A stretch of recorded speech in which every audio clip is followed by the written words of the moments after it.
बिस्मिल्लाहिर्रहमानिर्रहीम। अस्सलाम वालेकुम नाज़रीन, आप यूट्यूब चैनल देख रहे हैं। मैं इमरान खान हूँ। ख़बरें हैं कुछ आपके साथ शेयर करते हैं, लेकिन सबसे पहले ये कि कुछ सवालात उठाए जा रहे हैं कि इमरान खान साहब इस्लामाबाद क्यों नहीं आए। तो इमरान खान साहब इस्लामाबाद क्यों नहीं आए, ये सवाल हमने पाकिस्तान तहरीक इंसाफ के लोगों से भी पूछा और फजलुर रहमान साहब वगैरह वो सब लोग ये जानना चाह रहे थे। देखिए, कंटेनर्स लगे हुए इस्लामाबाद में लगभग 3 महीने हो गए हैं। पूरे मुल्क से पुलिस वाले इकट्ठे किए हुए हैं इस्लामाबाद में, इसको भी 3 महीने हो गए हैं। इतनी सारी तैयारियां लड़ाई की गई, ड्रोन्स ख़रीदे गए और बहुत सारा बंदोबस्त किया गया। इसके बावजूद इमरान खान साहब इस्लामाबाद में नहीं आए। वो सारी लड़ाई की तैयारियां जो इस्लामाबाद जाने पर हो सकती थी, इमरान खान साहब ने नाकाम बना दी। उनको एक्चुअली अपना पॉलिटिकल पैगाम देना था। किसी हुकूमत को कॉलर से पकड़ के, गिरबान से पकड़ के घसीट के तो बाहर निकाला नहीं जा सकता। पाकिस्तान में बड़े बड़े लोगों ने ऐसे दावे किए हैं, इमरान खान साहब ने भी किए हैं, बिलावल ने भी किया था, सब ने किया था। आपको जो करना होता है कानून और आइन के मुताबिक करना होता है। यानी जब भी रिजीम चेंज ऑपरेशन किया गया इससे 8 महीने पहले, तो उस ऑपरेशन में भी कोई इमरान खान साहब को मार कुट के बाहर नहीं निकाल दिया। उसमें भी जो कवर लिया गया था तो वो रिजीम चेंज ऑपरेशन, लेकिन उसमें जो कवर लिया गया वो आइन और कानून का लिया गया। इसको याद रखिएगा। अब जब इमरान खान साहब ने इस हुकूमत से जान छुड़ानी है तो उन्होंने भी मार कुट के नहीं निकाल देना बाहर। इमरान खान साहब ने भी आइन और कानून के मुताबिक चलना है। तो उनके पास आइनी ऑप्शंस कौन से हैं? एक तो वो अवामी दबाव बढ़ाएं, एहतजाज करें और इस हुकूमत को इस बात का एहसास हो कि हुकूमत चलाना मुश्किल है, तो चलें फिर हम चलते हैं और चल के इलेक्शन करवा देते हैं। लेकिन हुकूमत इस बात के ऊपर आमादा नहीं हो रही। तो दूसरा ऑप्शन इमरान खान साहब के पास ये है कि वो आइनी तरीके से कुछ ऐसा करें कि प्रेशर बढ़े। अब अगर वो अपनी असम्बलियाँ तहलील कर देते हैं तो यहाँ पे एक प्रेशर बढ़ सकता है। तो उन्होंने एक बड़ा जलसा किया, बहुत बड़ी तादाद में लोगों को बुलाया। लोगों ने कई मील दूर खड़े होकर जो है वो अपने मोबाइल फ़ोन्स के ऊपर तकारीर सुनी, क्योंकि इतनी गाड़ियाँ दाखिल हो गई रावलपिंडी में कि इससे पहले कभी इतनी बड़ी तादाद में लोग ऐसे मोटरवे के रस्तों से रावलपिंडी की जानिब नहीं आए। ये भी एक बहुत बड़ा रिकॉर्ड है। जब अदाद शुमार सामने आएंगे तो आपको पता चल जाएगा। तो एक तसादुम से गुरेज करते हुए एक पॉलिटिकल मूव इमरान खान साहब ने चला है। इसमें वो कामयाब होते हैं या नाकाम होते हैं, इसका फैसला आने वाले चंद दिनों में हो जाएगा। तो इमरान खान साहब का ये एक पॉलिटिकल मूव है और बेहतर फैसला है, जिसमें वो अब चाह रहे हैं कि वो रिज़ाइन करें और असम्बलियाँ तहलील करें। इस पर परवेज़ इलाही साहब ने स्टेटमेंट दिया है, पहले वो आप देख लें। उन्होंने कहा पंजाब हुकूमत इमरान खान की अमानत है, हम वज़ादार लोग हैं, जिसके साथ चलते हैं उसका साथ नहीं छोड़ते। असम्बलियों से जब इस्तीफ़े दिए तो शहबाज शरीफ की 27 किलोमीटर की हुकूमत 27 घंटे भी नहीं चल सकेगी। इमरान खान असम्बलियाँ तोड़ने का कहेंगे तो 1 मिनट की देर नहीं होगी। परवेज़ इलाही साहब का ये स्टेटमेंट जो है ठीक है। इससे पहले मुनीस इलाही ने भी स्टेटमेंट दिया था, लेकिन चौधरी शुजात हुसैन, सालिक हुसैन, ये भी इसी ख़ानदान के लोग हैं और उन लोगों ने वज़ादारी नहीं दिखाई। यानी वो वज़ादार नहीं रहे, उन्होंने साथ दिया लेकिन साथ छोड़ दिया। परवेज़ इलाही साहब के ऊपर एस्टेब्लिशमेंट का दबाव आएगा तो वो इमरान खान साथ नहीं दे सकेंगे, ये सब जानते हैं। लेकिन अगर उनके ऊपर नई एस्टेब्लिशमेंट ने दबाव ना डाला तो इस सूरत में परवेज़ इलाही साहब इमरान खान साहब का साथ दे सकते हैं। अब ये एस्टेब्लिशमेंट का भी एक इम्तिहान है कि वो आने वाले दिनों में क्या करती है। अदाद शुमार जो हैं महंगाई के हवाले से वो तो पहले ही बहुत ख़राब थे, लेकिन कुछ और बहुत बुरी खबरें हैं जो हमारे सामने आई हैं। और एक खबर यह है कि डीजल और पेट्रोलियम मसनूआत के बहरान का बहुत बड़ा ख़तरा पैदा हो गया है। दिसंबर के आखिर में डीजल के ज़खायर ख़त्म होने का एक खदशा है। हालांकि हुकूमत इससे भाग रही है, वो कह रही है ऐसा कुछ नहीं होने जा रहा। लेकिन जो इकोनॉमिस्ट हैं, जो लोग इसको रिपोर्ट करते हैं, उनका ये कहना है, बहुत सारे सहाफ़ी जो इन्वेस्टिगेटिव जर्नलिज्म करते हैं, शहबाज राणा साहब उनमें से एक हैं, कामरान यूसुफ साहब हैं, इनका एक प्रोग्राम मैं देख रहा था, उसमें भी ये आदाद शुमार आ रहे थे कि दिसंबर के आखिर में डीजल के ज़खायर ख़त्म होने का खदशा है। स्टेट बैंक का तेल दरामद करने के लिए खुसूसी फंड कायम करने से इनकार, यानी जो एलसीज खुलती हैं वहाँ पे भी प्रॉब्लम आ रहा है और दुनिया पाकिस्तान को तेल उधार देने के ऊपर राज़ी नहीं है। क्रेडिट पाकिस्तान का काम नहीं कर रहा। ऐसी सूरत हाल में डिफ़ॉल्ट का ख़तरा जो है वो बढ़ता चला जा रहा है और अगर पाकिस्तान में तेल मौजूद ना हुआ तो मल्टीपल प्रॉब्लम हो जाएंगे पाकिस्तान में। एक और चीज़ जो हो रही है, गूगल की एक पेमेंट है जो पाकिस्तान की जितनी भी सेलुलर कंपनीज थी उन्होंने करनी थी। ये $34 मिलियन की पेमेंट है, बिल्कुल मामूली पेमेंट है, बहुत छोटी सी, मुल्कों के सामने ये कुछ भी नहीं होता। तो पाकिस्तान की जो सेलुलर कंपनीज हैं वो जो एक सर्विस उनको मिलती है गूगल से पे करने की, यानी जो आप मोबाइल फ़ोन के ज़रिए से अपनी कंपनी के अकाउंट के ज़रिए से जो आप पैसा पे करते हैं, जिसको इजी पैसा कहते हैं या कैश अकाउंट कहते हैं, या इस तरह की जो चीज़ें होती हैं, ये जो आप पे कर रहे होते हैं, इसमें गूगल आपको फैसिलिटेट करता है।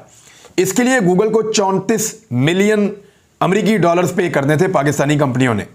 जब इन कंपनियों ने पे करने के लिए कहा तो पाकिस्तान की हुकूमत ने मना कर दिया, और मना होने की वजह से अब वो पे नहीं कर पा रहे। तो गूगल अब दिसंबर से पाकिस्तान में ये वाली सर्विसेज मुअत्तल कर देगा। यानी आप ये देखें कि गूगल के ऊपर जो इश्तिहारात जाते हैं पाकिस्तानी कंपनियों के और जो चलते हैं, बहुत सारी दुनिया के मुल्कों में पाकिस्तान की मार्केटिंग बंद हो जाएगी। बहुत सारे मुल्कों में जो पाकिस्तानी मसनूआत जाती हैं उनकी मार्केटिंग बंद हो जाएगी, क्योंकि पाकिस्तान से गूगल को पे नहीं किया जा रहा। जब आप गूगल को पे नहीं करेंगे तो वो अपनी फैसिलिटी पाकिस्तान से ले लेगा और सर्विस प्रोवाइडिंग जो है वो पाकिस्तान में बंद कर देगा। तो ये एक डिफ़ॉल्ट होने की निशानदेही होती है कि आप आलमी कंपनियों को एक्चुअली पेमेंट नहीं कर पा रहे होते। जब आप पेमेंट नहीं कर पा रहे होते तो आहिस्ता आहिस्ता कंपनियां आपके ऊपर से हाथ उठा लेती हैं, और आहिस्ता आहिस्ता जब कंपनियां बाहर निकलती हैं तो वो मुल्क डिफ़ॉल्ट डिक्लेयर हो जाता है। 93% तक तो आपको पता है कि पाकिस्तान के डिफ़ॉल्ट के खदशात पहुंच चुके थे और पाकिस्तान किसी भी वक्त खुदा न खास्ता डिफ़ॉल्ट कर सकता है। अब इस सूरत हाल के अंदर पाकिस्तान को फंसा हुआ जो लोग देख रहे हैं या जिनकी वजह से पाकिस्तान फंसा हुआ है, उनका दिल अभी भी नहीं भरा। आज़म सवाती को गिरफ्तार कर लिया है। ज़रा ये खबर आप देखिए कि फ़ौजी अफसरान के खिलाफ ट्वीट, सेनेटर आज़म सवाती का 2 रोज़ा जिस्मानी रिमांड मंजूर हो गया है। अच्छा, पहले जब आज़म सवाती को गिरफ्तार किया था ना, रात के अंधेरे में आए चोरों डाकुओं की तरह, घर के अंदर ज़बरदस्ती दाखिल हुए, दंदनाते हुए बदमाशी की, बच्चों के सामने उनके बुज़ुर्ग को मारा, घसीटते हुए गाड़ी में डाला, रास्ते में चपेड़े मारते रहे। जब लेकर गए तो बकौल आज़म सवाती के उनके कपड़े उतार दिए गए, उनको नंगा करके वीडियोस बनाई गई। उसके बाद उनकी माजी में जो वीडियोस मौजूद थी उनकी अपनी फैमिली के साथ, वो वीडियोस निकलवा के उनको एडिट करके उनके घर वालों को भेजा गया और एक शदीद अजियत के अंदर एक बुजुर्ग सेनेटर को मुब्तला किया गया, सिर्फ इसलिए कि उसने कुछ सवालात उठाए थे। अब वो इंसाफ मांग रहा है आदमी, वो रोज़ाना किसी अदालत के सामने जाकर खड़ा हो जाता है। कभी वो सेनेटर्स को लेकर सुप्रीम कोर्ट तक चले जाते हैं, कभी वो सड़क पे आ जाते हैं, कभी वो सेनेट में आ जाते हैं। हर जगह जाकर वो इंसाफ मांग रहे हैं। वो पाकिस्तान से बाहर भी जाना चाहते हैं, उनको बाहर नहीं जाने दिया जा रहा। आज मोहसिन दावड़ को भी पाकिस्तान बाहर जाने से रोका है, हालांकि मोहसिन दावड़ की पाकिस्तान में हुकूमत है और उन्होंने बड़ा गिला और शिकवा भी किया है। देखिए, मैं मोहसिन दावड़ की बात में तो एक चीज़ बता दूं आपको कि ये जो बाहर जाने से रोकना है ना, ये हरासा करने का एक तरीका होता है। डराओ, हरासा करो, तकलीफ़ पहुंचाओ और लोगों को जो है वो परेशान करो, उनको जो है वो खौफ दिलाओ, उनको खौफ दिलाओ। थ्रेट करने का एक तरीका होता है। तो मोहसिन दावड़ इन हालात का पहले भी सामना करता रहा है, अब भी कर रहा है। पहले मोहसिन दावड़ अपोजिशन में था, अब हुकूमत में है तो अभी भी सामना कर रहा है। तो मोहसिन दावड़ जब अपोजिशन में था तो ये सारी गलत चीज़ों का इल्ज़ाम इमरान खान पे लगाते थे, हुकूमत पे लगाते थे। अब वो हुकूमत में है तो इसका इल्ज़ाम किस पर लगाएंगे? तो मैं बताना चाहता हूं कि कल भी जो लोग जुल्म कर रहे थे वो हुकूमत में नहीं थे, एक्चुअली उनकी हुकूमत थी। 70 साल से 75 साल से उन्हीं की हुकूमत है। तो आज भी जो कर रहे हैं वो वही लोग हैं। तो इसको जरा क्लियर रखें। मोहसिन दावड़ को अब बताना चाहिए कि क्या शहबाज शरीफ जिम्मेदार है इस सारे के लिए, जैसे कल इमरान खान जिम्मेदार था। मुस्तफ़ा नवाज खोखर ने बड़ा अच्छा एक ट्वीट किया, मैं आपको पढ़ के सुना देता हूं। चाहे अली वजीर की बंदिश हो या मोहसिन दावड़ के ऊपर सफरी पाबंदियां हो, मरियम नवाज के कमरे का दरवाज़ा तोड़कर अंदर दाखिल हो जाना हो, या फरियाल तालपुर को अस्पताल से घसीट कर जेल में फेंक देना हो, और आज के दौर में सियासी मुखालफों पर तशद्दुद होना हो, हुक्मरान कोई और हैं, हम हैं खामखा इसमें। यानी हम तो खामखाई बीच में हैं इस मुल्क में, एक्चुअली तो हुक्मरान कोई और हैं। अब जो हुआ है आदम सवाती के साथ, उसमें कुछ 2-3 ट्वीट्स का हवाला देकर यह मुकदमा दर्ज किया गया है। लेकिन अजीब बात आपको एक और बताऊं, जो मुकदमा दर्ज किया गया है ये 505 की दफ़ा है, और इसी तरह के मुकदमा अब कराची में दर्ज किए जा रहे हैं आदम सवाती के खिलाफ। पैमरा ने आदम सवाती की तकारीर नशर करने पर पाबंदी आयद कर दी है कि यह आदमी इंसाफ मांगता है, यह आदमी ये कहता है मेरे कपड़े उतारे हैं, यह आदमी ये कहता है कि मुझे नंगा किया है, यह आदमी ये कहता है कि मेरी नंगा करके वीडियोस बनाई है, ये आदमी ये कहता है कि मेरी वीडियो मेरी फैमिलीज को भेजी हैं, लिहाजा ये आदमी जो है वो अब टीवी पे नहीं चलना चाहिए। इसके सवालों का जवाब हमने नहीं देना, लेकिन ये आदमी टीवी पर नहीं चलना चाहिए। ये किया जा रहा है एक्चुअली अब आदम सवाती के साथ। तो आदम सवाती के साथ जुल्म हो रहा है, कल भी हो रहा था, आज भी हो रहा है, वो मजीद तल्ख होता चला जाएगा। कराची के अंदर FIRs हो रही हैं, मैं भी आपको बताता हूं। आदम सवाती मजीद तल्ख होता चला जाएगा, आपके लिए मुश्किल पैदा करती चला जाएगा जब तक कि आप 2 कदम पीछे नहीं हटेंगे। यानी ऐसा लगता है कि पाकिस्तान के इदारों ने और पाकिस्तान के ताकतवर हलकों ने यह फैसला कर लिया है कि हमने हर हाल में अपने आप को सच्चा साबित करना है। यानी हमने हर हाल में अपनी गलती तस्लीम नहीं करनी। यानी हमने जो भी जुल्म किया है उसको जस्टिफाई करना है। हमने ये नहीं होने देना इस मुल्क के अंदर कि हमसे गलती हो गई, ठीक है आगे बढ़ते हैं, आइए आपको हम दावा करते हैं इस बात का। ऐसा नहीं करना। हमेशा जीतने की एक सोच है, दूसरे को नीचा दिखाने की एक सोच है, अपना टांग अपनी ऊपर रखने की एक सोच है। तो रख के देख लें, रख के देख लें। अदालतें मौजूद हैं, इसको जमानत मिलेगी आदम सवाती को, ये फिर बाहर आएगा, फिर इंसाफ मांगेगा, फिर अदालत के सामने जाकर खड़ा होगा और फिर जाकर कहेगा जनाब मेरे साथ ये क्यों किया, मुझे इंसाफ दिया जाए। लेकिन अच्छी बात यह है कि रात के अंधेरे में घरों में दाखिल होकर हमला करके मारते हुए ले जाकर फिर वीडियोस बनाना भरना करके वो काम करने वाले जो लोग हैं, उनको इतनी तो अब तमीज़ आई है निज़ाम को कि मजिस्ट्रेट साहब गालिबन तशरीफ़ लाए, सुबह के वक्त आए, दरवाज़ा खटखटाया, पूछा आदम सवाती साहब घर हैं? बोला जी हैं। आदम सवाती साहब को बुला दीजिए। आदम सवाती साहब बाहर तशरीफ़ लाए, उनको उनकी कानूनी जो चाराजोई की गई है, जो मुकदमा है, जो वारंट्स हैं, वो सारी लीगल चीज़ें दिखाई। उसके बाद उनको इंसानों की तरह गिरफ्तार करके लेकर गए।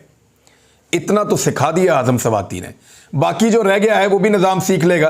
ये जुल्म जो है ये नया नहीं है पाकिस्तान में।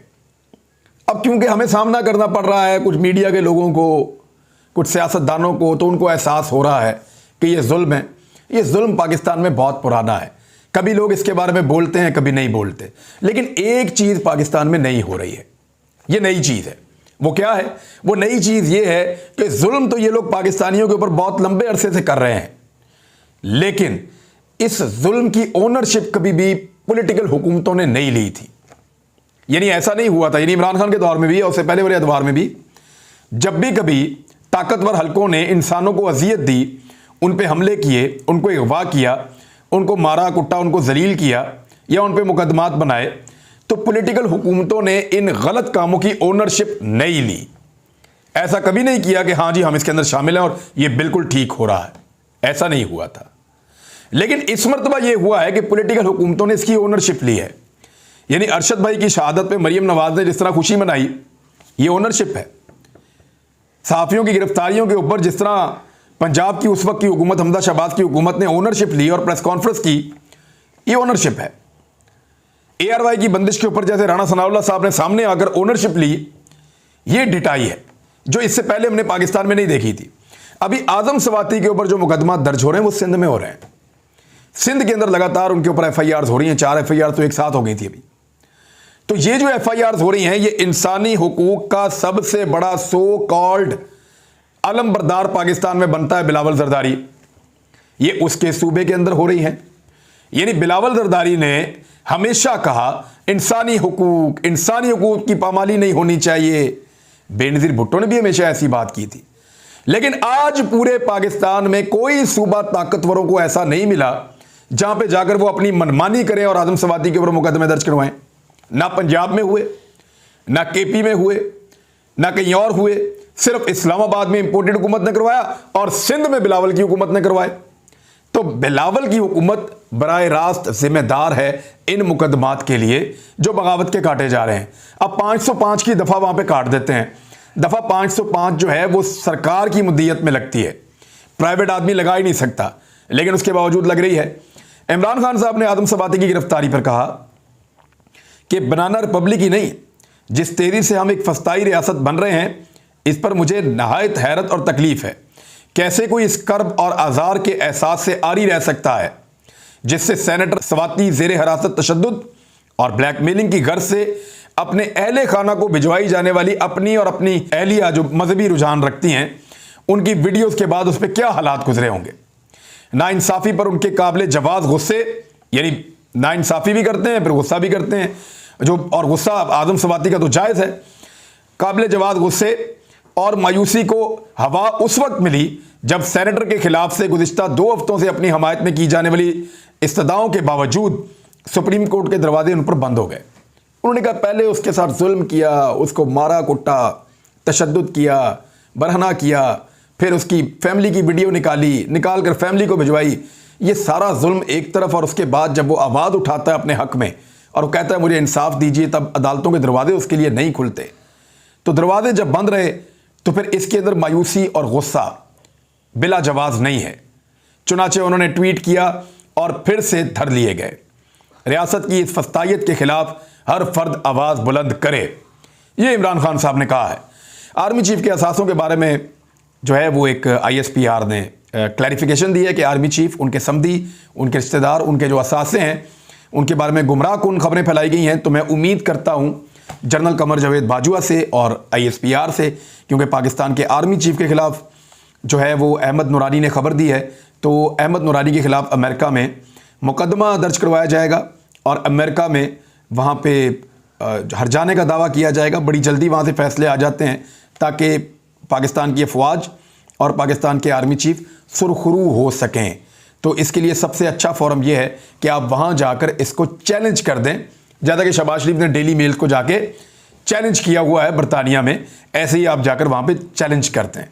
तो नाज़रीन, अब तक के लिए इतना ही। अपना ख्याल रखिएगा, अपने इस चैनल का भी। अल्लाह हाफ़िज़।